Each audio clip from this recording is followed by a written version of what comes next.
नमस्कार। आज हम एक कहानी को समझने वाले हैं। एक ऐसी कहानी जो सुनने में तो बहुत सीधी सादी लगती है, लेकिन असल में काफी गहरी है। ये कहानी इस बारे में है कि कैसे सिर्फ एक सोच, एक छोटा सा आइडिया किसी की पूरी दुनिया बदल सकता है। तो सवाल ये उठता है कि क्या सच में सिर्फ एक सवाल किसी की जिंदगी का पूरा रुख मोड़ सकता है? सुनने में थोड़ा फिल्मी लगता है ना, लेकिन चलिए इस कहानी में ही इसका जवाब ढूंढते हैं। तो कहानी शुरू होती है एक बड़े शहर के एक बहुत ही व्यस्त रेलवे स्टेशन से।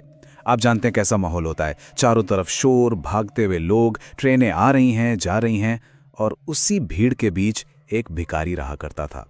उसकी दुनिया बस उन्हीं पटरियों, उन्हीं ट्रेनों और उन आते जाते लोगों तक ही सिमटी हुई थी। उसके फटे हुए कपड़े, बिखरे बाल और हाथ में वो एक पुराना सा कटोरा, बस समझ लीजिए यही उसकी पूरी पहचान थी। लोगों के लिए वो सिर्फ एक भिखारी था, एक मांगने वाला, मतलब एक ऐसा इंसान जिसकी पहचान ही इसी बात से थी कि उसके पास कुछ भी नहीं है। फिर एक दिन उसकी नजर एक आदमी पर पड़ी, एकदम टिपटॉप सूट बूट पहने हुए, चाल ढाल से ही लग रहा था कि कोई बड़ा आदमी है।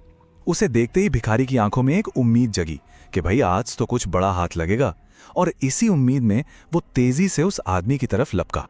लेकिन उस आदमी ने उसे पैसे वैसे कुछ नहीं दिए, बल्कि उसने पलटकर एक ऐसा सवाल पूछा जिसने उस भिखारी को मानो अंदर तक झकझोर कर रख दिया। ये कोई हमदर्दी वाला सवाल नहीं था, नहीं, ये एक सीधी चुनौती थी, एक ऐसा सवाल जो तीर की तरह चुभा।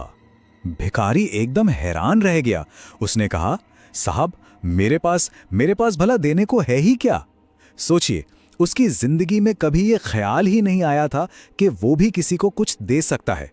उसकी तो पूरी की पूरी पहचान, उसकी पूरी दुनिया बस इसी एक सोच पे टिकी थी कि वो सिर्फ लेने वाला है, देने वाला नहीं।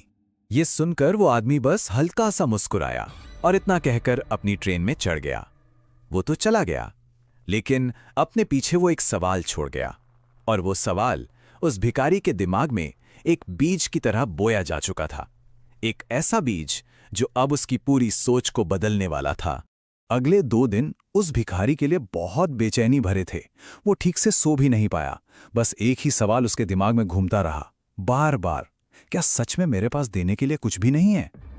जिंदगी में ये पहली बार हो रहा था कि वो अपनी कमी के बारे में नहीं, बल्कि इस बारे में सोच रहा था कि वो क्या कर सकता है।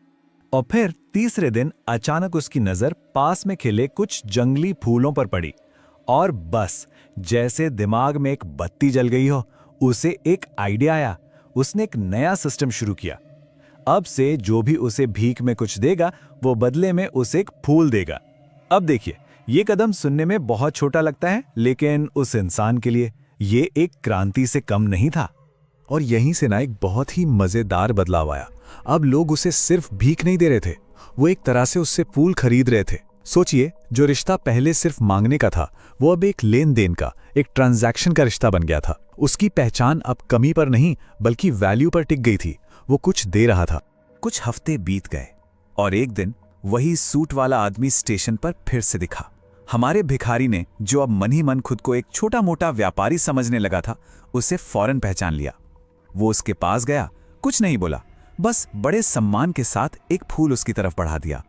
और उस आदमी ने जो कहा, वो शब्द उस भिखारी के लिए जैसे एक आईना बन गए। ये सिर्फ कोई तारीफ नहीं थी, नहीं, ये एक ऐलान था, एक नई पहचान का ऐलान। पहली बार किसी ने उसके काम को, उसकी इस छोटी सी कोशिश को एक इज्जतदार नाम दिया था। उन शब्दों का असर इतना गहरा हुआ कि अगले दिन से वो इंसान उस स्टेशन पर फिर कभी नहीं दिखा।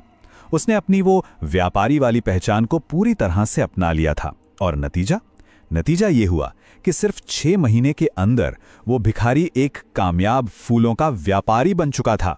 यकीन होता है? लेकिन रुकिए, कहानी अभी खत्म नहीं हुई है। करीब 6 महीने बाद उसी स्टेशन पर 2 लोग मिले। दोनों ने बढ़िया सूट पहन रखे थे। इनमें से एक तो वही बिजनेसमैन था, और दूसरा वही हमारा पुराना भिखारी था, जो अब एक सफल व्यापारी बन चुका था। उसने उस आदमी को पहचान लिया जिसने उसकी दुनिया बदली थी, और अपनी पूरी कहानी उसे सुनाई। और उसने जो बात बताई ना, वही इस पूरी कहानी का सार है, उसका सबसे बड़ा सबक। उसने कहा कि मेरी जिंदगी असल में तब नहीं बदली जब मैंने फूल देना शुरू किया। नहीं, मेरी जिंदगी उस दिन बदली जिस दिन मैंने खुद को भिखारी मानना बंद कर दिया और एक व्यापारी की तरह सोचना शुरू कर दिया। मतलब बाहर के हालात तो बाद में बदले, पहले अंदर की सोच बदली थी। तो इस कहानी से हम क्या सीख सकते हैं? देखिए, कुछ बातें बिल्कुल साफ हैं। पहली, कि ये दुनिया लेन देन के सिद्धांत पर ही चलती है, गिव एंड टेक। दूसरी बात कि अगर हालात बदलने हैं तो पहले खुद को बदलना होगा, अपनी सोच को बदलना होगा। और शायद सबसे जरूरी बात कि हमारी पहचान हमारे हालात तय नहीं करते, हमारी सोच तय करती है। हम खुद को जिस नज़र से देखते हैं ना, यकीन मानिए दुनिया भी हमें उसी नज़र से देखने लगती है। और यही सवाल अब हमें अपने आप से पूछना है, वो कौन सी सोच है जिसे हम हर रोज अपने साथ लेकर घूमते हैं? वो सोच हमारी कौन सी पहचान गढ़ रही है? क्या वो हमें पंख दे रही है उड़ने के लिए, या फिर वो हमारे पैरों की बेड़ी बनी हुई है? इस पर जरूर गौर कीजिएगा।